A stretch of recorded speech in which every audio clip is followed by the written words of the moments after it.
Եղեգնաձորում չկա աշխատանք։ Եղեգնաձորում եւ Եղեգնաձորի գյուղերը Հայաստանի ամենաաղքատ գյուղերն են։ Աղքատությունը աճում է Վայոց ձորում։ Եվ դրա համար պետք է առաջնորդ, ով գիտի ձևը, ոնց լավ կյանք ապահովի։ Փոփոխություն։ Հունիսի 7-ին իշխանության է գալիս ազգային բարերար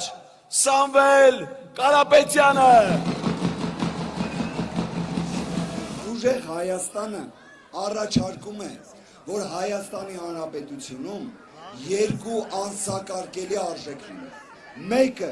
դա մարդասիրությունն է, երկրորդը իրավունքի գերակայությունն է։ Սամվել Կարապետյանը խոստանում է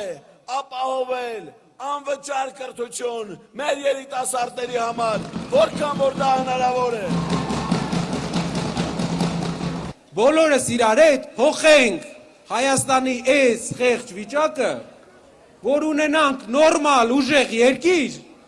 ուժեղ առաջնորդով, որ լավ ապրի մեր ազգը։